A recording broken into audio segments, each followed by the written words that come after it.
안녕하십니까. 여러분들의 장점을 찾아주는 남자 사주상담가 이규호입니다. 지난번에 간살 많은 사람에 대해서 말씀을 하다가 끝났는데요. 오늘 2부를 계속해서 하도록 하겠습니다. 여러분들이 활인업이라는 말을 들어보셨는지 모르겠는데요. 활인업이라는 게 뭐냐면 활자가 활력할 때 하는 활자예요. 활력을 마시자 바카스디 할 때 이 활자고요. 인이라는 것은 사람 인자를 써서 활인업이라고 합니다. 이 활인업이라는 것은 직업 자체가 사람들의 생명을 살리는 직업, 대표적인 게 의사라고 볼 수 있죠. 그리고 범위를 좀 넓혀서 경찰이라든가 군인이라든가 선생님 이런 사람들까지 활인업에 넣기도 합니다. 그리고 사주 상담을 하는 사람들도 활인업에 해당이 돼요. 그래서 지금 현대의 직업을 보자면 의료 계통에 종사하시는 분들이라든가 아니면 그 밖에 여러 교육 분야에 종사하시는 분들이라든가 뭐 이런 분들은 모두 활인업에 해당이 된다고 볼 수 있죠. 그리고 공무원 중에서도요, 공안직 공무원이 해당이 된다고 볼 수 있어요. 교도관이라든가 경찰이라든가 군인이라든가 이런 분들이 활인업에 해당이 된다고 볼 수 있는데요. 관살이 많은 분들은 활인업에 종사하면 좋다고 합니다. 그리고 그쪽 분야에서 성공할 가능성도 높다고 해요. 그래서 경찰이라든가 검찰이라든가 뭐 이런 분들을 보면 그쪽 분야에서 성공하시는 분들 중에 뭐 경찰 수뇌부라든가 뭐 이런 분들 중에 관살이 많은 분들이 많습니다. 그러면 이 관살이 많다는 것과 활인업이 왜 관계가 있느냐, 이걸 한번 생각해 봤는데요. 관살이라는 게 뭐예요? 나를 극하는 거라고 말씀을 드렸잖아요. 따라서 내가 극을 당하니까 내가 건강이라든가 뭐 여러 가지 점에서 사건 사고라든가 이런 점에서 불리하다고 제가 말씀을 드렸는데요. 활인업이라는 것은 직업 자체가 사람을 살리는 거니까 내 직업이 활인업이다 그러면 액땜이 된다고 볼 수 있죠. 액땜, 업장 소멸 이런 식으로 생각을 할 수 있지 않을까 생각을 합니다. 따라서 내가 관살이 많다 이런 분들은 공안직 공무원이나 아니면 공부를 잘한다면 판검사나 의사나 뭐 이런 쪽으로 생각을 하시는 게 어떨까 그렇게 말씀을 드릴 수 있고요. 그러면 지금 이 영상을 보시는 분들 중에서 뭐 청소년들이나 나이 젊은 사람들 이런 사람들만 보는 게 아니라 대부분은 중년이신 분들이 이 영상을 본단 말이에요. 그러면 이 중년의 나이에 내가 지금 새로 경찰이 될 수도 없는 것이고 교사가 될 수도 없는 것이고 지금 다시 공부를 해가지고 뭐 대학을 가가지고 의대를 가서 의사가 될 수도 없는 것이고, 그럼 이런 사람들은 어떻게 해야 되느냐, 할 만한 게 사주 분석, 사주 상담하는 것밖에 없습니다. 그런데 이것을 범위를 좀 넓혀서요, 그러니까 어떻게 생각을 하셔야 되냐면 관살이 많은 사람들은 다른 사람들을 도와주는 그런 일을 많이 하셔야 된다. 선행을 많이 해야 된다. 이렇게 이해를 하시면 되겠습니다. 따라서 지금 이 나이에 내가 무슨 직업을 새로 바꿀 수는 없잖아요.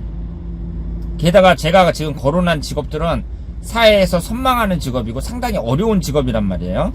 의사 같은 경우 뭐 공부를 아주 잘해야지 될 수 있는 것이고, 판검사, 검찰, 교사 막 하늘의 별 따기거든요. 요즘에 이런 직업이 되려면. 그래서 관살이 많은 사람들은 이제 앞으로 어떤 생각을 가지시면서 사셔야 되냐면 자기 수행도 많이 하고 내가 사람들을 많이 도우면서 살아야겠다. 이렇게 마음 씀씀이를 곱게 가져야 된다. 이렇게 말씀을 드릴 수 있겠습니다. 그리고 관살이 많은 분들 중에 빼놓을 수 없는 게 여자들의 그 관사론잡, 이것을 빼놓을 수가 없는데요.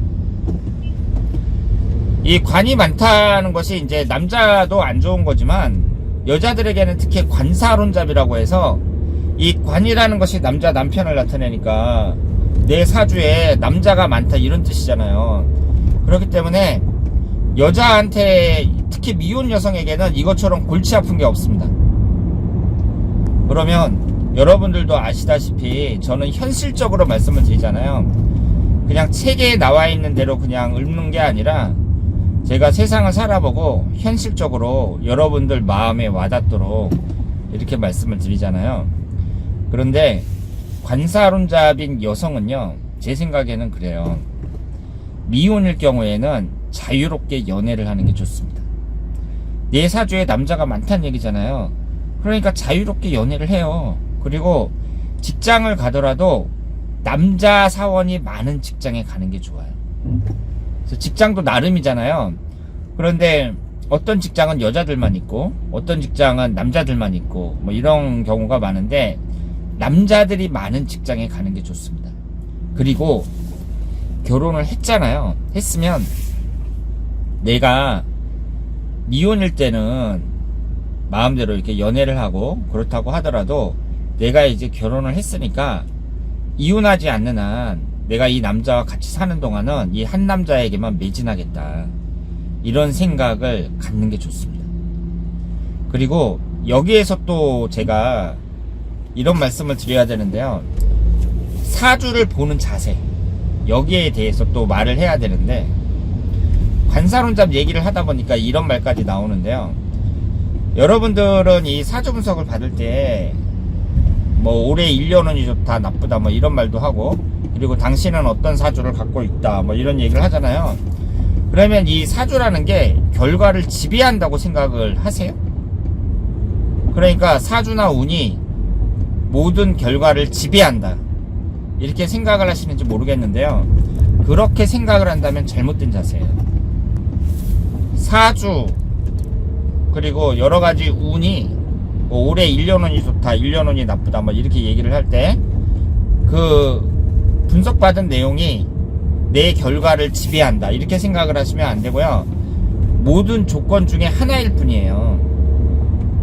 결국 결과라는 것은요, 나의 행동이 만들어내는 거지 사주의 내용이 그 결과를 지배하는 게 아닙니다. 여러분들도 이제 세상을 살아보셨지만 이 인생이라는 게 좋은 운만 들어올 수는 없잖아요. 좋은 운도 들어오고 안 좋은 운도 들어오고 그런단 말이에요. 그게 인생이거든요.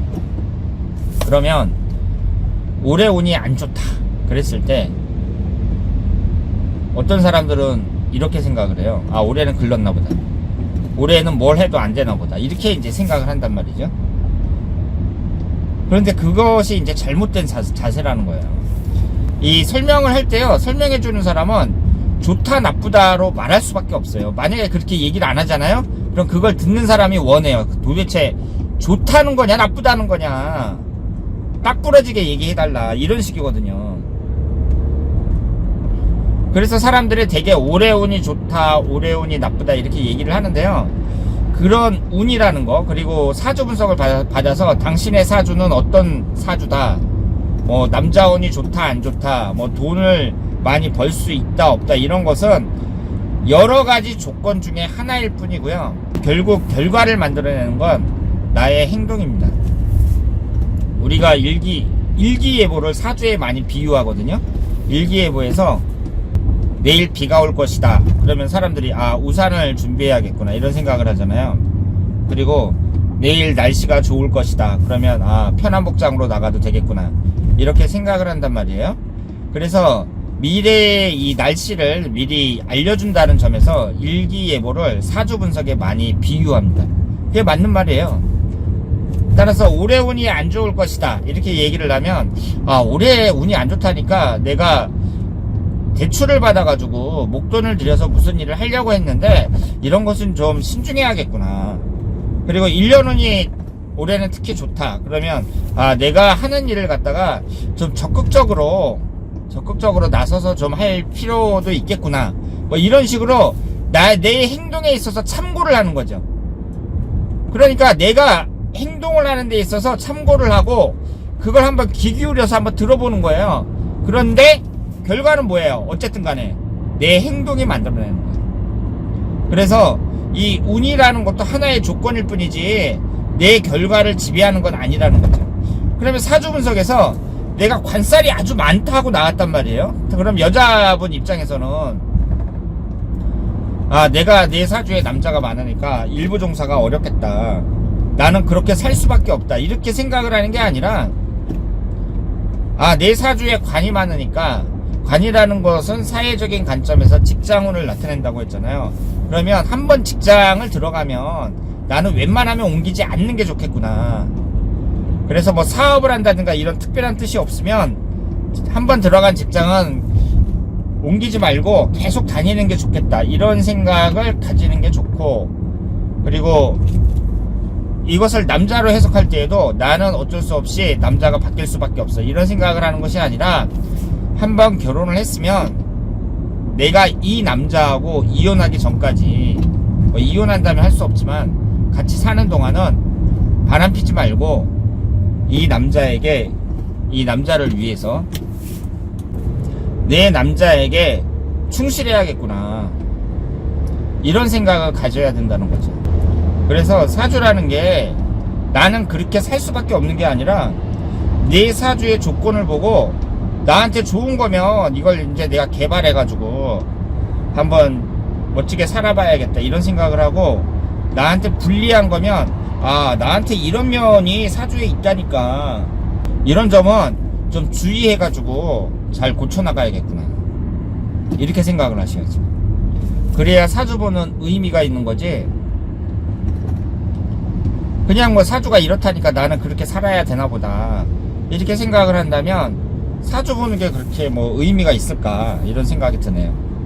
그래서 관사론자이신 여자분들은 제가 말씀드리고 싶은 게,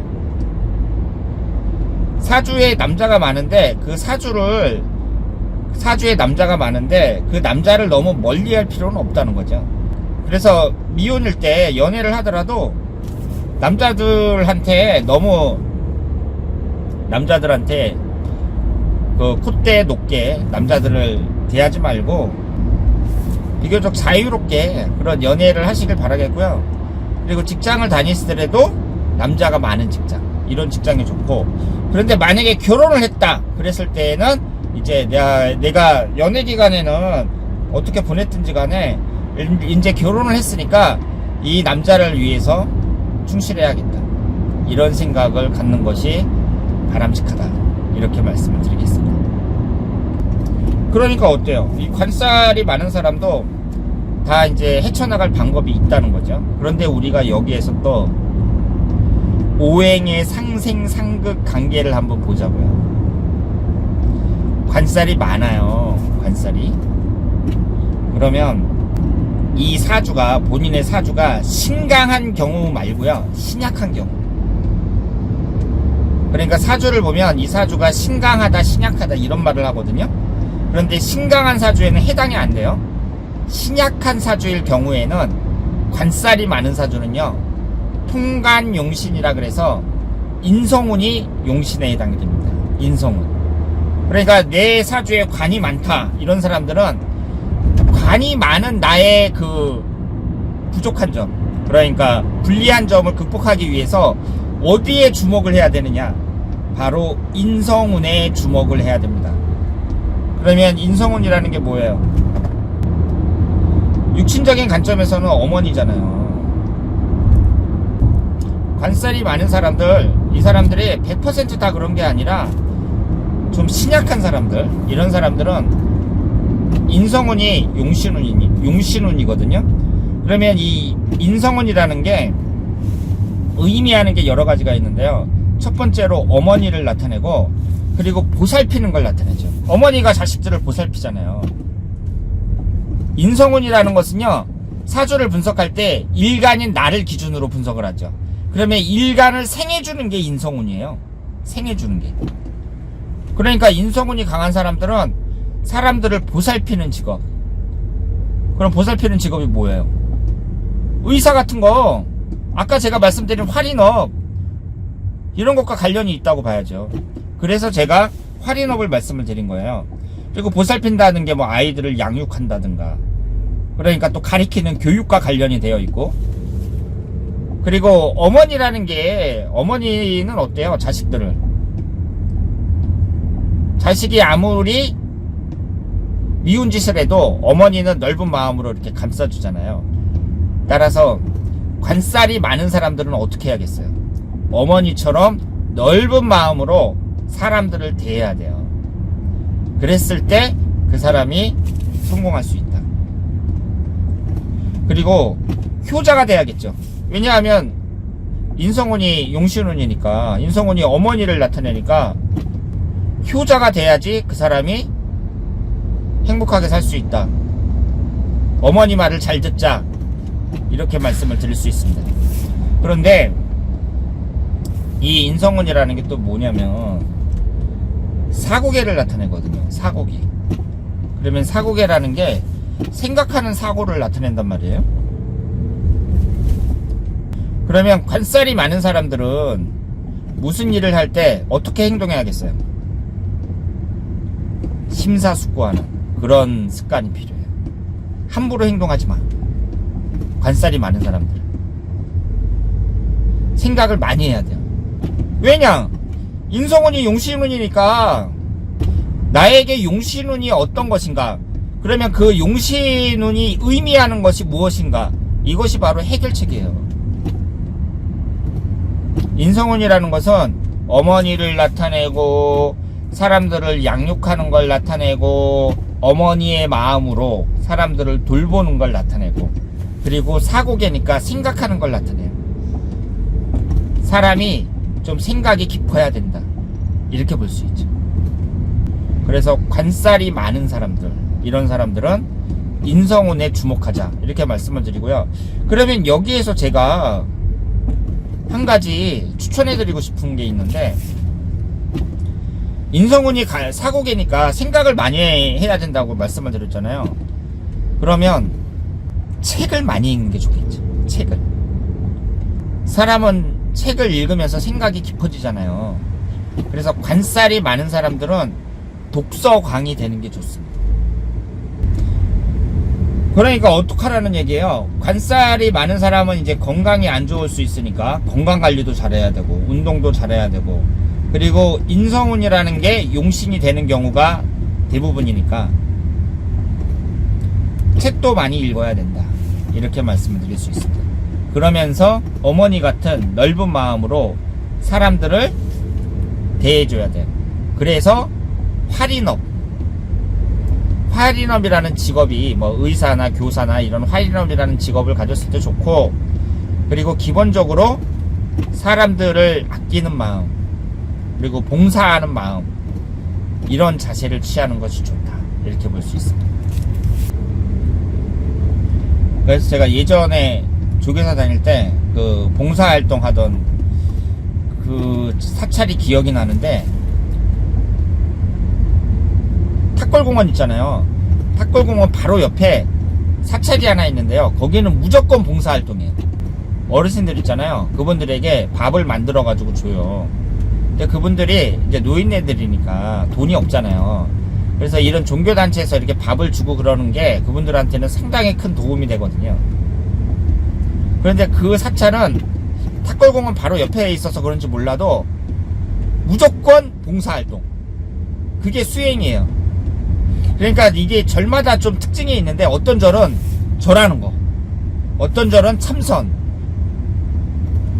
뭐 이런 식으로 특징이 있거든요. 그런데 그 절은 이름은 제가 정확히 기억이 안 나는데 무조건 봉사활동이었어요. 그래서 밥 해갖고 그 어르신들한테 나눠주는 거. 그러니까 이런 봉사활동, 그리고 이타정신, 남을 위하는 마음, 이런 것이 절실히 요구된다.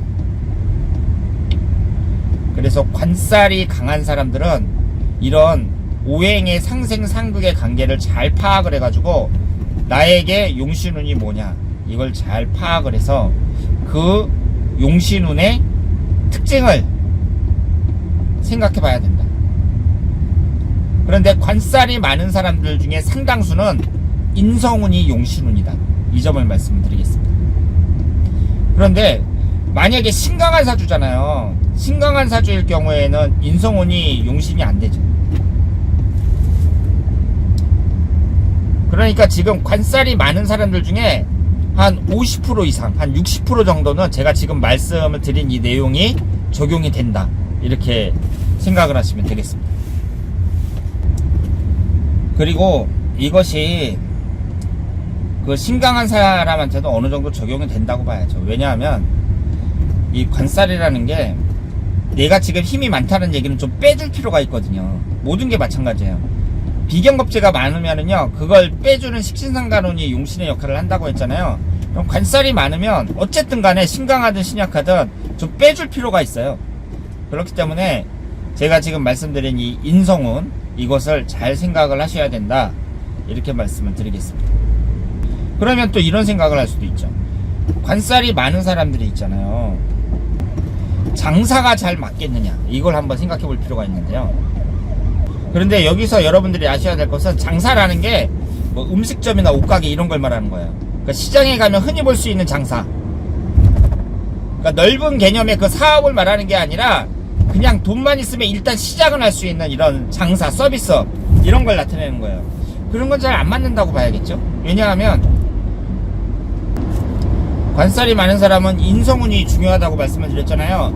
그런데 인성운이라는 게 학문운을 나타내고요, 일반적으로 제가 말씀드리는 일반적인 의미의 장사, 이렇게 시장에 가면 볼 수 있는 이런 장사하고는 잘 안 맞아요. 그러니까 공부를 해가지고 좀 전문적인 일, 이런 일을 하는 게 좋고, 그리고 관살이 강한 사람은 위험한 일은 안 하는 게 좋겠죠. 위험한 일. 그러니까 위험한 일이 뭐가 있겠어요? 우리가 이제 사회에서 3D 업종 중에 이제 위험한 일이 많은데요. 제가 지금 일하는 곳이 을지로거든요. 을지로에 가면 인쇄업을 하시는 분들이 많습니다. 책 만드는 일. 그런데 이게 그 책 만드는 기계 보셨어요? 여러분들? 인쇄할 때 쓰는 기계 보면은요, 그냥 쇠로 그냥 팍팍 찍어내요. 거기에 손 한번 잘못 끼면 그냥 잘라지는 거예요. 아우, 무서워요. 그냥 프레스를 그냥 다 찍어버리는 거예요, 쇠로. 그리고 정육점 같은 건 어때요? 고기 막 썰어내죠? 그거 살짝 스치기만 해도 손 다 날라가요. 그러니까 그런 식으로 좀 위험한 일, 이런 일을 하면 되겠어요, 안 되겠어요? 안 되겠죠. 관살이 강하니까. 그리고 관살이 강한 사람은 그럼 직업을 선택할 때 어떤 걸 중요한 기준으로 잡아야겠어요? 이것이 사회 기여도가 얼마나 높냐. 내가 지금 직업을 잡으려고 하는데 무조건 돈만 많이 벌고 뭐 이런 게 아니라 좀 투기성 있고 이런 직업보다는 이 일 자체가 사람들에게 얼마나 도움을 주는 직업이냐, 사회 기여도가 얼마나 높은 직업이냐, 이런 걸 보는 게 좋겠죠. 그리고 딱 봐가지고 뭐 위험한 기계를 많이 사용한다든가, 좀 위험해 보인다든가, 사고가 많이 나는 직업이라든가, 이런 것은 피하는 게 낫다, 이렇게 말씀을 드리겠습니다.